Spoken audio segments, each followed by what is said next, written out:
Shawn Reports, How Frank Sheeran Killed Jimmy Hoffa. It all started, and ended, on this day 41 years ago. It was a hot July afternoon, nearly 92 degrees, when Teamsters president and labor icon Jimmy Hoffa is said to have opened the rear door of a maroon 1975 Mercury in the parking lot of the Machus Red Fox restaurant in Bloomfield Hills, Michigan, and climbed in. He was never seen again.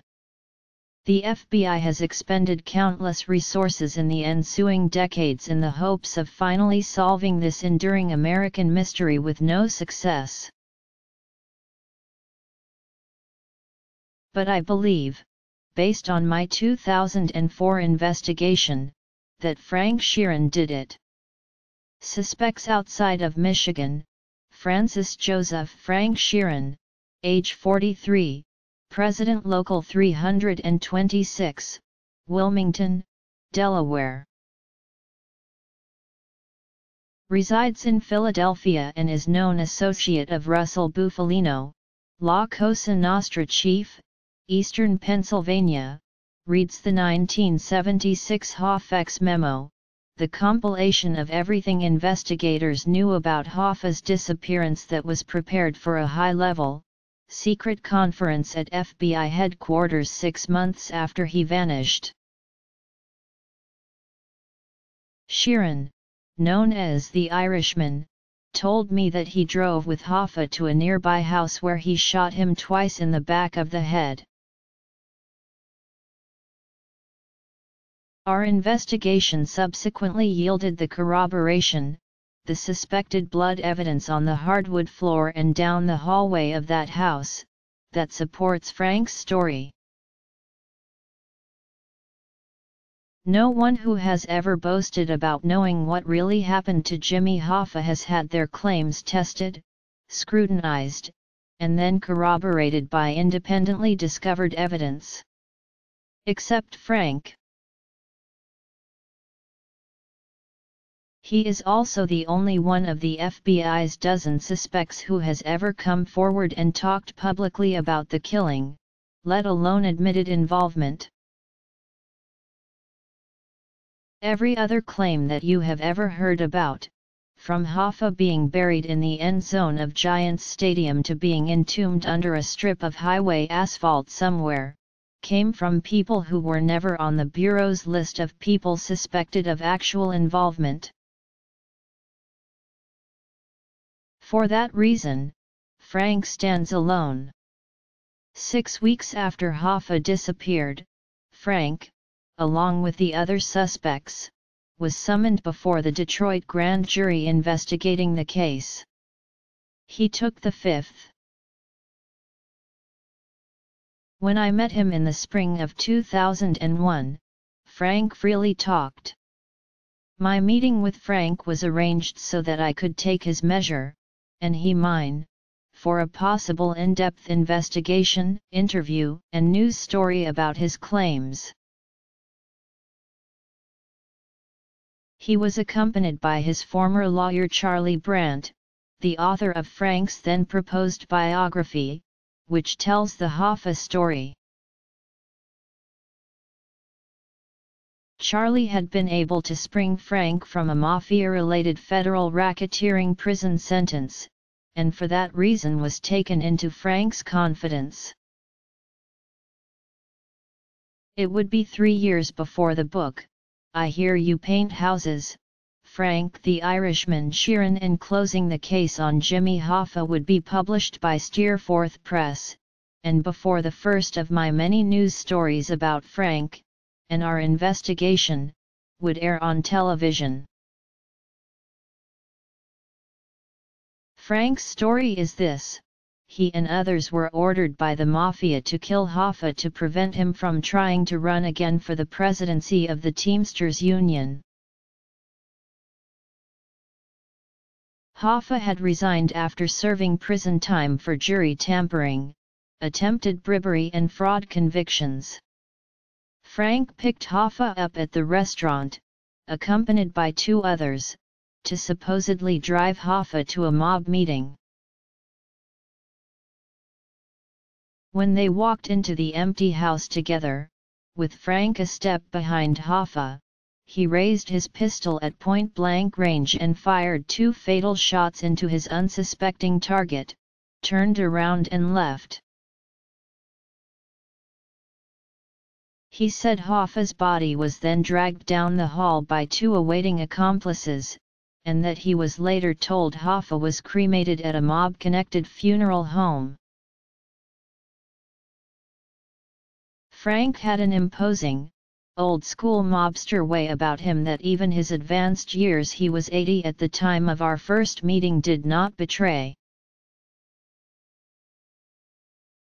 His menacing aura was also not diminished by a severe case of arthritis that crippled him so badly that he hunched over when he slowly walked with two canes, struggling to put one foot in front of the other.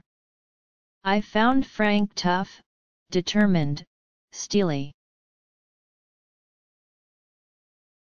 As I listened to his matter-of-fact recounting of what he said went down at that house, and giving such detail, I remember thinking what he was saying could actually be true.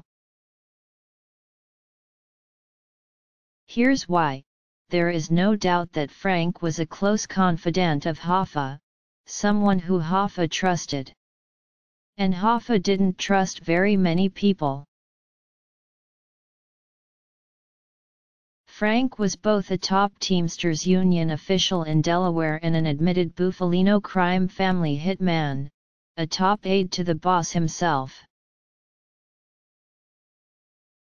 The FBI admits that Frank was known to be in Detroit area at the time of JRH disappearance, and considered to be a close friend of JRH, as the HOFFEX memo states. Hoffa's son, current Teamsters President James P. Hoffa, told me in September 2001 that his father would have gotten into the car with Frank. He said that his father would not have taken that ride with some of the other FBI suspects whom I mentioned. In the book, Frank says that he sat in the front passenger seat of the car as a subtle warning to Hoffa, who habitually sat there. He felt a deep friendship and loyalty to Hoffa, yet knew what his own fate would be if he failed to carry out the lethal order from his mob masters. So he sat in the front seat hoping Hoffa would realize something was wrong. Hoffa did not. The FBI did find a single 3-inch brown hair in the rear seat backrest of that car that matched Hoffa, and 3 dogs picked up a strong indication of JRH scents in the rear right seat. I asked Frank if he remembered how to get to the house where he said he killed Hoffa. I thought finding where Hoffa was shot, and investigating everything about the house, could be key to the case. Frank rattled off the driving directions from the restaurant and described the house's interior layout. Killers may not remember an exact address of a murder scene, but they never forget how they got there and what they did when they arrived. Sheeran gave us the directions, Charlie wrote in the book. This was the first time he had ever revealed the directions to me. His deepened voice and hard demeanor was chilling, when, for the first time ever, he stated publicly to someone other than me that he had shot Jimmy Hoffa. A year after our meeting, Charlie and Frank drove to Detroit to try to find the house, and when they did, Frank pointed it out to Charlie. They did not go inside. 3 years later, in 2004, Charlie, Fox News producer Ed Barnes and I first set foot into the home's foyer, looked around the first floor and saw that Frank's description fit the interior to a T. Ed and I arranged with the homeowners to take up the floorboards in the foyer and hallway and remove the press-on vinyl floor tiles that they had put down over the original hardwood floors when they bought the house in 1989. We hired a forensic team of retired Michigan State Police investigators to try to find any blood evidence. They sprayed the chemical luminol on the floors, which homicide detectives routinely use to discover the presence of blood. We found it. The testing revealed a specific pattern of blood evidence, laid out like a map of clues to the nation's most infamous unsolved murder. Little yellow numbered tags were placed throughout the first floor foyer and hallway, to mark each spot where the investigators' testing yielded positive hits. The pattern told the story of how Hoffa was killed. The greatest amount of positive hits were found right next to the front door, where Hoffa's bleeding head would have hit the floor. 7 more tags lined the narrow hallway toward the rear kitchen, marking the drops that perfectly mimic Frank's story of Hoffa's lifeless body being dragged to the kitchen by the 2 waiting accomplices, who then stuffed it into a body bag and carried it out the back kitchen door.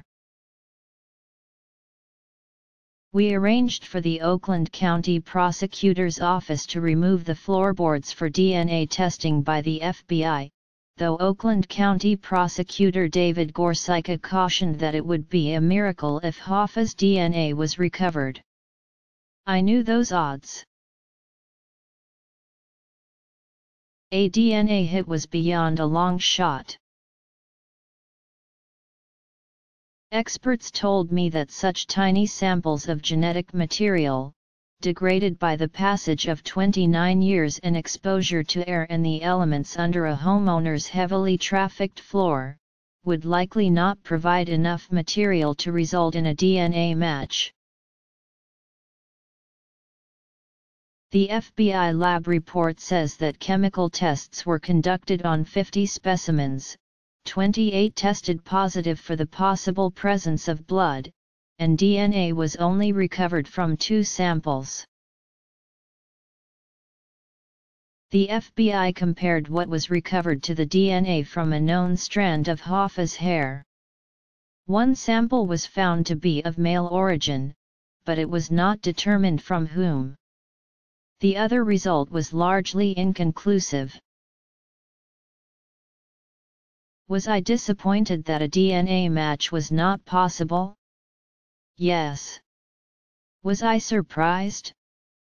No. Did I think this disproved Frank's claim? No. Think about it. What are the chances of any random house in America testing positive for blood traces from more than 24 samples, in the exact pattern that corroborates a man's murder confession? What would luminol reveal under your home's floor? There are other reasons to believe why Frank's scenario fits. The house was most likely empty on the day Hoffa died.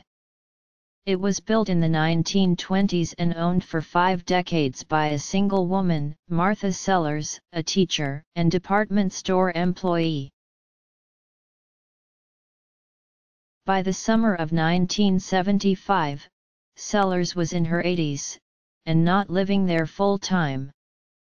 Her family told the Detroit News and Free Press that she had bought another home in Plymouth, Michigan, where she would move permanently the next year. Frank says that a man he called a real estater lived in the house. The Sellers family remembered that boarder, who they recalled resided in an upstairs bedroom. He was described as a shadowy figure who would disappear. He never said more than a few words and they know nothing about him, not even his name. It is quite possible that the real estater was the link between the house and the Detroit mob, providing an empty house as needed, when Sellers was absent, for whatever purpose, including using it as a mafia hit house to murder Jimmy Hoffa. The FBI clearly believed Sheeran had credibility. Agents visited him in his final years in an unsuccessful attempt to secure his cooperation. While we were conducting our investigation in Detroit in 2004, the FBI, I was told, had tried to find the house even before we aired our story. And the views of those closest to Jimmy Hoffa, his son and daughter, seem especially relevant when assessing Frank's credibility. Not only did James P. Hoffa confirm that his father would have driven off with Frank, but his sister, Hoffa's daughter, Barbara Craneser, wrote Frank a poignant letter begging him to come clean about their father's fate. In the one-page handwritten note dated March 5, 1995, she wrote, "It is my personal belief that there are many people who called themselves loyal friends who know what happened to James R. Hoffa, who did it and why. The fact that not one of them has ever told his family even under a vow of secrecy, is painful to me."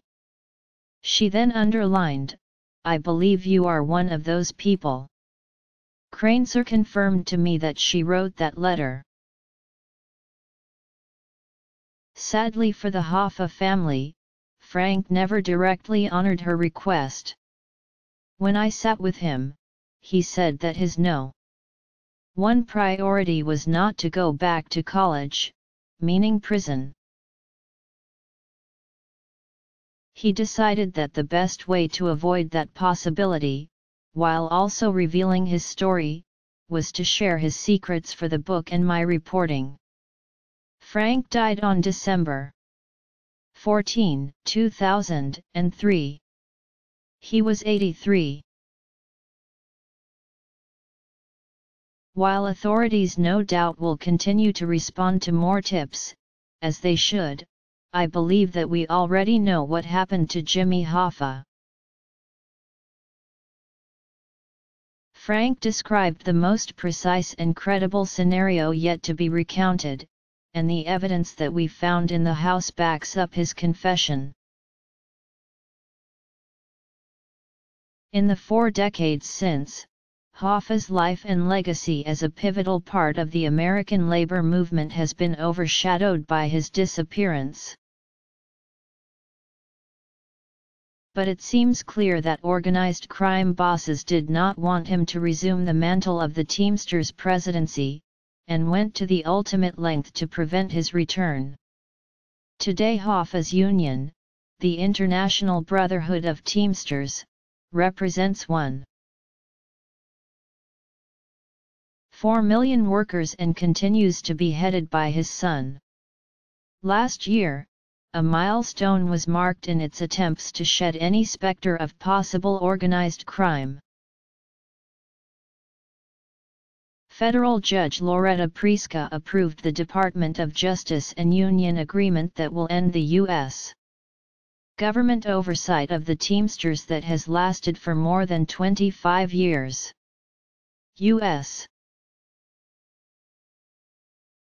Attorney Preet Bharara said at the time that the union had made significant progress in ridding the influence of organized crime and corruption, though he cautioned that the threat persists.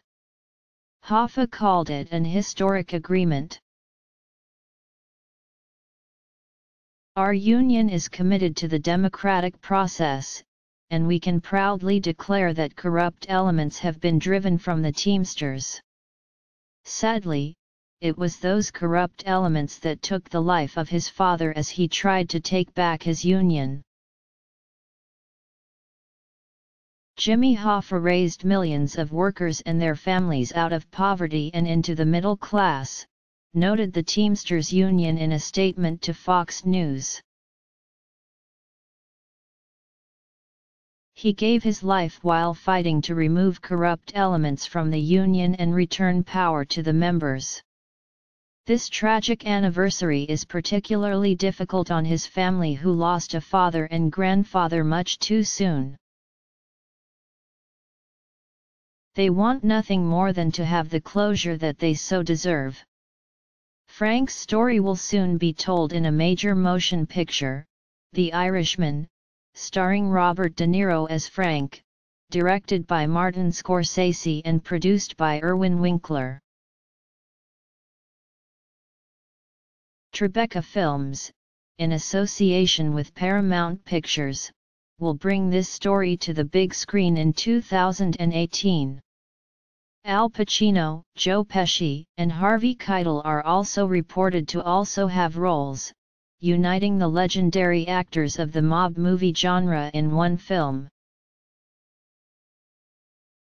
Follow Eric Shawn on Twitter at Eric Shawn. Eric Shawn is a New York-based anchor and senior correspondent for Fox News Channel, FNC. He anchors America's News Headquarters on Saturdays at 6 p.m. and Sundays from 12 p.m. to 1 p.m. and 4 p.m. to 5 p.m. ET. and Sunday Morning Futures with Maria Bartiromo. He anchors frequently during the week on the Fox News Channel and reports on politics, terrorism, and foreign affairs. Shawn has provided live coverage from both the Democratic and Republican national conventions since 1992 and anchored convention coverage this summer. In 2004 he led the Fox News investigative team that uncovered new evidence in the murder of Jimmy Hoffa, based on the claims of hitman Frank Sheeran. Click here for more information on Eric Shawn.